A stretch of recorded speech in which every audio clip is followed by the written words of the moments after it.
Good morning and welcome to Ag Talking Raw, where we talk raw about agriculture. This is actually the third time I've made this video this morning because I guess I just get a little passionate about stuff and I'm not always right like some people think that I think I am, but I do see things differently than a lot of people do for the simple reason I don't know. I look at things from a different angle.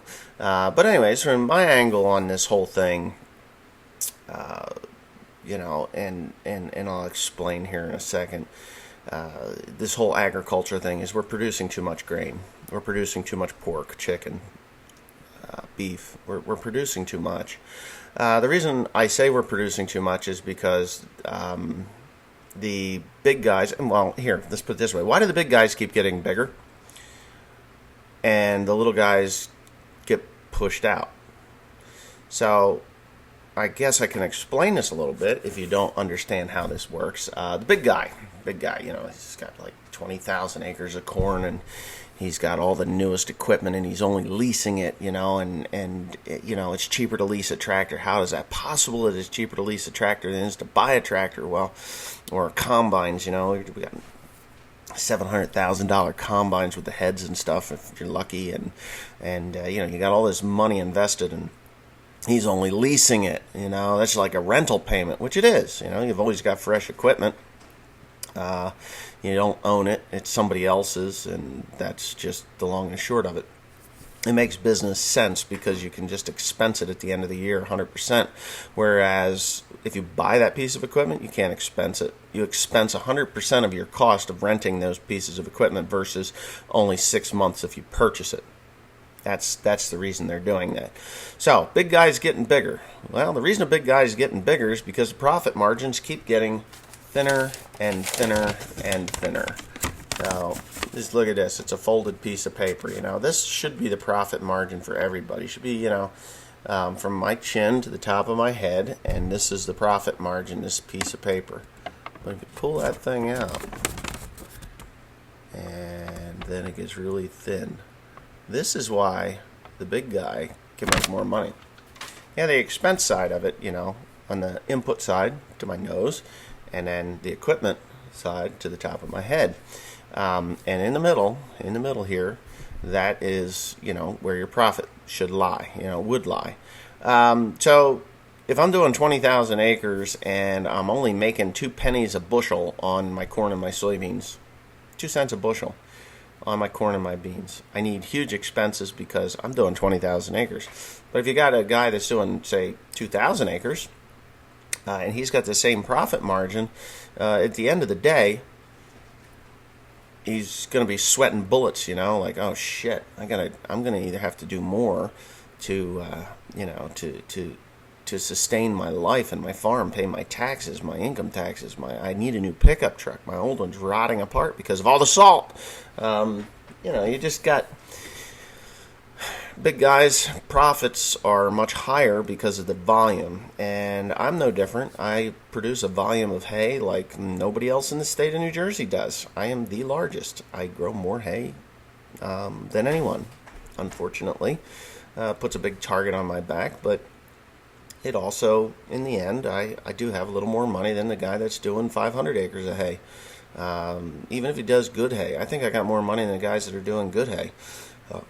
In the end, I do pay my taxes, but I also expense a lot of stuff. Those tractors that I bought, back in 2016, they didn't get expensed, but they went to help offset the income. So that's just the way it works. If you don't know anything about that, well, you're not in farming.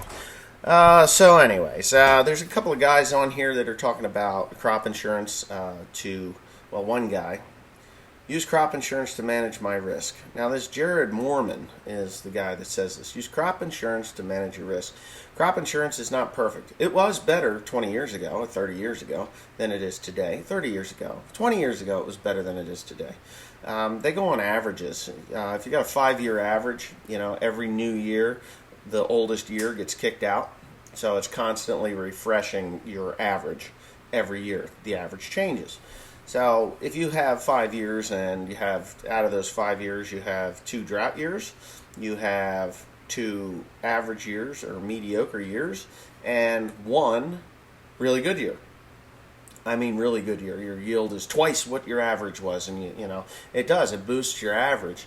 So they're always going to be kicking out a yield from the year before. So 2017 just replaced 2012. So, right? Am I correct? My years, my numbers? Anyway, whatever. It kicks out the oldest one. So if I have my crop insurance, it only pays 70%, at least in this area. I know in other areas of the country it pays differently. I've heard guys get up to 80%, never 100%. So the premiums also are adjusted as to where you live in the regions that you're on, the Northeast, Central, Southeast, Southwest. They all have different rates, and it's set by, you guessed it, the U.S. government.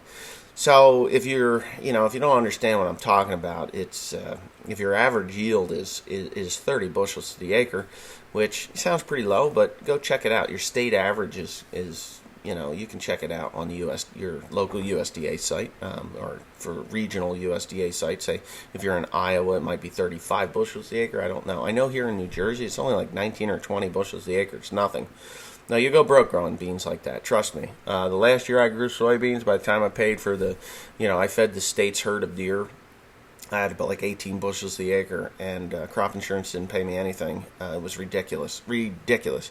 If it wasn't for the mulch hay, I would have been bankrupt over growing soybeans because of the deer. I mean, just an uncontrollable herd of deer.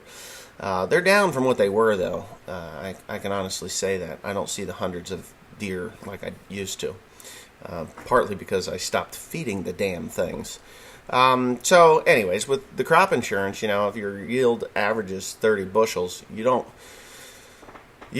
get paid 30 bushels of beans. That's just, you do get paid 30 bushels of beans. You suppose you produce 28 bushels to the acre. The insurance policy is only going to pay you to 30 bushels. And it's not even going to pay the full 2 bushels to the acre. It's only going to pay you 70% of those 2 bushels. And your premium is insane. Believe me. The last premium that I paid, it was only on like 200 acres of soybeans. And it was, I think it was like somewhere around $12,000. It was insane. And by the time it was done, they damn near, like I said, they almost bankrupted me. I took good money to prop up bad money. Soybeans were bad money for me, just because of the situations that I have here in New Jersey. So, obviously if you produce a 28 bushel yield, they'll pay you to that 70% of 30 bushels. But then as the year clicks over, maybe your 60 bushel yield that you had, 5 years ago, that just gets kicked out, and your new 28 bushel yield gets cycled in. So 2017 was a 28 bushel yield, and then lo and behold, next year 2018 becomes a drought year, and you only produce, let's say you produce 28 bushels to the acre. You're not even going to you won't get that average. Your average is now below 28 bushels to the acre, and you still have that $12,000 premium to pay, or that $60,000 premium to pay, or whatever it is, and you're going broke. So crop insurance, it isn't the answer anymore. It used to be pretty decent, but not anymore. They've made it so complicated. You have to have like 3 policies now just to be insured. And if you don't have one of the policies, if you're uninsured on one of your crops, you still have to pay the policy premium, but you can't collect on it. And believe me, I know all about it. NAP, never any payment. NAP coverage covers the uninsurable crops like hay crops, alfalfa, grass hay, clover, anything like that. So you have the never any payment program. If you don't have that never any payment program, it doesn't matter if you had a 0 bushel yield. They can't pay you, but you still have to pay that premium. And if they don't, they will take you to court. They will sue you for that money. So you're kind of fucked. So that just doesn't work for me. So again, we have this Jared Moorman. in the last video that I did, I was talking about growing 150 bushel to the acre corn. How if we grew 150 bushel to the acre corn, we would be making more money than we would at, say, 300 bushel to the acre corn. It's supply and demand. And, he said, have fun paying your bills with 158 bushels to the acre corn. If we all did it, which, let's put it this way, if 20% of us did it, 20% of the big guys that are doing, not me, I'm not a big grain producer, but 20% of the largest farms only grew 150 bushels to the acre, they would be making more than they ever were. A, because they're not putting down that fertilizer, they're not buying that fancy, expensive equipment that is required to take off 300 bushel corn. And, I'm sure people are thinking I'm a jackass, but I'm just talking what makes sense to me. And, so I wrote to him, I said, Jeremy Mormon, listen to what I said in the video, and then comment again, please. And he actually did it, which kind of surprised me because a lot of people don't. He said, one lonely farmer, good luck getting everyone to cut their yields that much. Just stick to mulch hay. So he had to stick that dig in there, just stick to mulch hay. Well, okay, I'm okay with mulch hay. I don't have a problem with growing mulch hay. Would I like to grow corn? Yeah. I would like to grow corn at a profit, not at a loss or a break even. I mean, what's the point in growing corn if you're not making any money? Yeah, I enjoy it and I miss it a lot, like a lot. I'd really like to grow some corn and some soybeans, but I don't like losing money doing it. So thanks for the dig. It's okay. I can handle it. But you just don't understand. Here in New Jersey, we have what you call marginal soils. It doesn't have the ability to get over 200 bushels to the acre, at least in my area. If you think you're going to go and rent all my ground away, and I'm not saying you personally, but if people think they're going to come into my area and be like, this is just some mulch hay grower, I'm going to put corn in here and, go home a rich man because it hit $4 a bushel or $5 a bushel. You're not going to do it. You can put the same inputs that it would take to grow 300 bushels and still only come out with 190 bushels to the acre. I used to grow corn here, a lot of corn, and you had better luck growing for 150 bushel yield and, being somewheres in there. And I was pretty consistent with that. We bought good varieties that were capable of going to the 220, 250 bushels. And like I said in the last video, I have grown as much as 220. I think the number was 222. I just remember it, and it's been a lot of years ago. But still, those are 1 in 5 years or 1 in 10 years in this area. No, you're not going to. I'm not going to convince anybody to only grow 150 bushel to the acre corn. It's not going to happen. It's going to be a forced thing. As the nutrients start to dwindle in the world, and they are. I talked to a guy that knows a little bit about phosphate down in Florida. That big hole in the ground where they mine all that phosphate out of for Coca-Cola, Pepsi-Cola, A-Treat, all those other companies that use it for sodas and the phosphate. And yes, phosphate comes from a mine in the ground, and you drink it, and it creates the CO2. The phosphoric acid, that's what gives you that tingly flavor in your mouth when you drink a bottle of Coca-Cola. They use it to make cars, acid washes, phosphoric acid to dip the bodies in, and then it gets cycled over into agricultural fertilizers and things like that. They will run out. They're getting low. It was about 10 years ago, and someone told me, this person, which I'm not going to mention his name, I know him quite well, he says, it was to a meeting, and they're saying that there's only 60 years at current consumption left in the ground, and that was 10 years ago. We are using more phosphoric acid than we ever were every single year, so it increases every year. So how many years do we actually have left? That was 10 years ago. So at 10 years ago, we would be now at about 52 years left of phosphoric acid left in that particular mine. And there is phosphoric acid in other parts of the world, but it's much, much, much more difficult to mine it. It's a funny thing about human beings. We go for the easy route.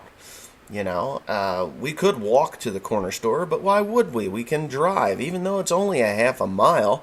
So that's the way people are. And, farmers are no different and miners are no different.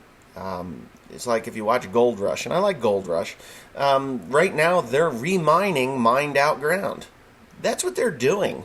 It's not virgin ground. That has had dredges through it. It has had all this stuff. It's just the mining process has gotten better, and they're able to glean through that dirt a little better, and they're catching all the fine dirt. You don't see them pulling nuggets like this out anymore, and that's what they did the first go round. So we're 100 years later, 150 years later, and we're mining dust, which was nothing to them. They didn't care because they were getting the nuggets. So it's more expensive to mine it now than it was back then. Just like phosphate and potash mines. We used to mine potash up here in Maine and New Brunswick and Canada, and I don't think they're doing too much of that Well, they are, but it's more difficult to do it than it is to, say, get the Israeli potash or wherever they're getting the potash from. It comes from overseas. So we're actually getting the easy potash now, easy phosphate, and then when things start to run out, then we'll go for the more difficult areas. And guess what that's going to do? It's going to raise the price to us farmers. And we're going to do one of two things. We're either going to cut back on the amount that we put down, which will inherently lower the yield of the grain that we are producing, corn, soybeans, wheat, barley, and things like that. Or and that's what will happen. It's just an inevitable thing. It's going to take a long time to do it, and a lot of people will be dead before they ever see that, and I won't ever see it because I'll be like 95 years old when that happens. But that's okay because I don't use phosphate. I just don't need it. Grass doesn't take phosphate off. Now in 5 years or 10 years, when maybe the mulch hay business will just dry up, which I don't see that happening because mushrooms are being used more and more and more in the medicinal industries, yes, antioxidants and things like that, and people know this, and the mushroom industries are heading towards not just for food but for medicinal properties and different mushrooms that they use, and the business is continuing to grow at actually a very phenomenal rate. In the last 10 years, I've seen the one farm that I delivered to, well, both of them, they have doubled and tripled and quadrupled and whatever, 10 times bigger than they were 10 years ago.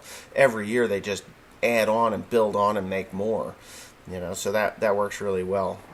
That's working really well for me. Corn and soybeans taking a hit. If you haven't seen soybeans drop, it's going to, because people are steering away from corn because corn is getting, you're getting beat up on corn, so soybeans you can still make a good bit of profit on, which is okay because the lower the grain price goes, the less likely people are going to be banging on my ground's door trying to rent it away from me, just for that simple reason that they can't afford to pay the rent. I know that the Iowa Dairy Boys said that, talking to landlords trying to get the rent reduced is not going to happen because they'll just put it into CRP. Well, that's okay. If they want to put it into CRP, even though it is illegal for the U.S. government to compete with private industry, yes, it is illegal. It's in our Constitution. I mean, our forefathers were pretty damn smart. A government entity is not supposed to compete with private industry, farming. So if everybody in the area reduced the price of the rent that they were paying for that ground, and CRP was at $300, and it won't switch that fast. People will be like, hey, and it should be a year to year. I think the U.S. government with the CRP payments should,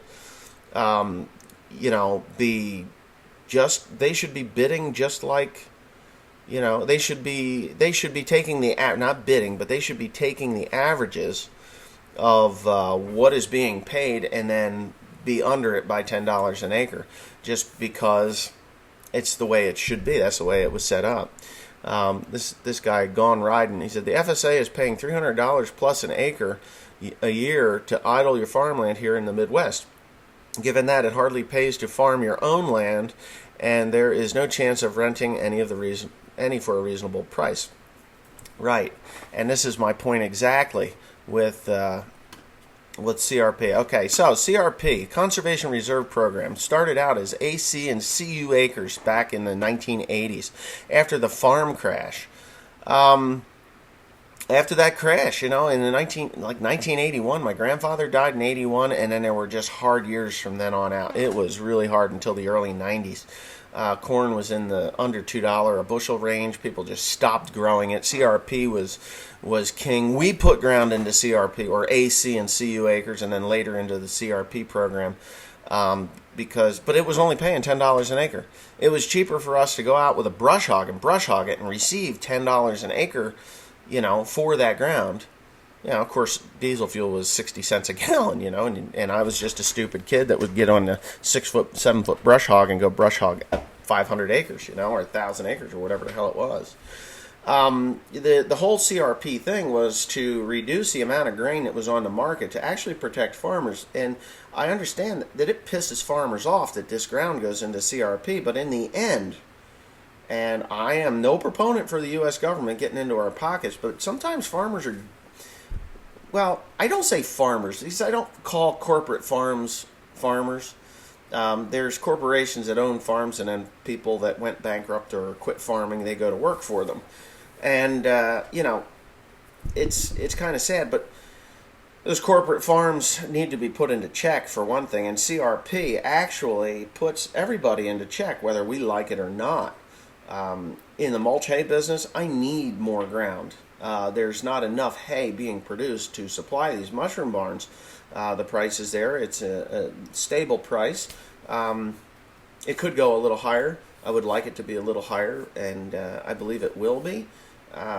Not this coming year, but the next year after that, because there's a lot of guys that are actually teetering on getting out because the soybeans are just a little higher than what hay is. It takes 2 years to get a hay crop established. So, and this year they're going into soybeans. I know 2 guys that are getting rid of their hay ground and are going into beans, 100% beans, no more corn, because there's more money in the soybeans. They've got their forward contracts and everything. But if you came in with CRP, or a mulch guy comes in and takes that ground out of that grain production, it's actually increasing the amount of money that you're getting for your crop. So if you're paying $300 an acre for rent and you're only getting $3 a bushel for your corn, it takes you 100 bushels to pay for your rent, and you're averaging, I don't even know what your averages are. Let's just say you're averaging 250 bushels to the acre. Maybe 250 bushels to the acre. Okay, so you got 150 bushels to the acre that you're going to be playing with here. So out of that 150 bushels to the acre, you got to pay for equipment, fertilizer, fuel, seed, time, help, all that stuff, taxes, income taxes, if you got any income, but property taxes. You got to do all that stuff. Are you going to be able to sustain your farm with 250 bushel yields, $300+ an acre rent? I don't think so. In order to deal with 250 bushel corn, and that's an average, so you're going to be hitting that 300 mark, and you're going to be hitting the 200 mark there. You're going to need a combine that can handle it, grain carts to handle it, semi-trucks to handle it, help to handle it. Your costs are going up. So is it a terrible thing to lose, let's say, a third of Iowa's, and I'm going to use Iowa. Suppose a third of Iowa's ground actually went into CRP program. So you got a third less grain being produced in the state of Iowa. And your price of grain goes up by a third. Less equipment, less fertilizer, less fuel, less help, less everything. Everything is less. Less seed. Everything is less. You're getting a third more. You're making up for what you lost. And it's only costing you, it's costing you 2/3 to produce the same thing. So I'm hoping my logic is making sense and you don't think I'm a total jackass here. Because I'm not a total jackass, but I'm just saying that's kind of the way it would work. So is CRP a horrible thing? Is it horrible to actually be a farmer making some money versus paying a landowner $300 an acre rent and then worrying if we get a drought? if your irrigation pumps, or if for some reason DuPont sells you a product that actually hurts your yield if you use it more than 1 year in a row, which I have had. It's called Basis Gold. Don't ever use it on heavy clay soils. It will fuck you over 6 ways from Sunday. So don't use that stuff. We did it. On the first year, it was great. Second year, the corn's a little bit lacking. Third year, the corn got this high. And that's the truth. Basis Gold, clay soils. Just we had good pHs, and it just stuck in that clay, and it burned it. We didn't have any weeds, but we didn't have any corn either. Well, we did. We had fall panicum, and the only way that I survived that was because I baled the fall panicum and sold it as mulch hay, a couple, 3 bales at a time. And that's the only way I survived it, because I would have been bankrupt. It was, $400 an acre to grow that crop, and I was able to pull, $150 an acre back out of it in mulch hay. So, it was a survivable thing. Not all of it was Basis Gold. So, but anyways, I've been yammering on for about 25 minutes here, talking about agriculture and things like that. I wish other people would have the same views as you. Maybe farming would be slightly profitable, and that is the problem. It isn't profitable too much anymore. I mean, unless you're growing 20,000 acres, or you have a niche market. If you've got a niche market, you might be making money hand over fist. But if you put it in comparison for an hourly rate, let's put it this way, an hourly rate. So if I get up in the morning, I put my suit and tie on, and I go to work in the city, and I'm making $70,000, $80,000 a year, I spend $70,000 a month to run this business. That's what it costs me, over $70,000 a month. That's what it costs. So, yeah, it's a lot of friggin' money. It's a lot of money. So in the end, for all the hours that I work, if I was to get an hourly rate, and break it down, we're not making any money. We're actually, or even if you went on the averages, $70,000 a month is what it costs me to survive on this farm, between everything. I mean, right down to this mouse. 70 grand. So times that by 12. 7 times 12. 12 to 4 to 6, 48, 60, 72, 84. That's $840,000 a year to sustain this farm. There's not much luxury left after that. There's not. By the time it's done, yes, I take a vacation. YouTube pays for that. It's amazing, Not this channel. This channel is absolutely free. You can watch this, and I get nothing. And I enjoy doing this, actually, every bit as much doing this one as I do the One Lonely Farmer channel. Yep. The OLF channel, and I love doing YouTube. I think it's great, and I hope I have an impact, a positive impact. I mean, a lot of guys are like, "Oh, you're only pointing out the negative." Well, someone has to. This is the crazy thing about this world. If you go to the agricultural sites, go to DuPont's site. Oh, this is going to yield you X millions of dollars, and this is this, and that is that. Monsanto. How many farmers have been sued by Monsanto for saving seed? It's staggering. We're talking, it's crazy. There is the downside to agriculture, and nobody wants to show it. I will show it. I'll tell you. And I love my job, don't get me wrong, and I love the ups and the downs. I love the downs, too.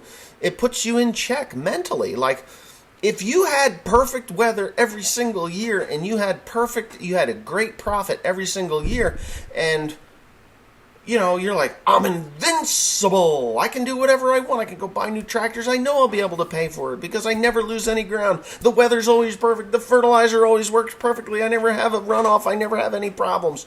Yes, but that's not reality. The reality is that I can go into a field and I can put 30 units of nitrogen down, or 60. Actually, what do I put down? 22 times 10, 20. I put...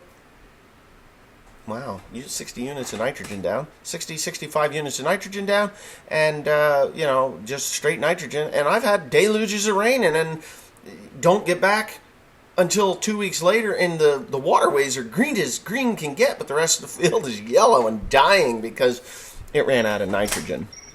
So The world isn't perfect. If you turn on RFD TV, they say, yes, the challenges of agriculture. But they never talk about the challenges of agriculture.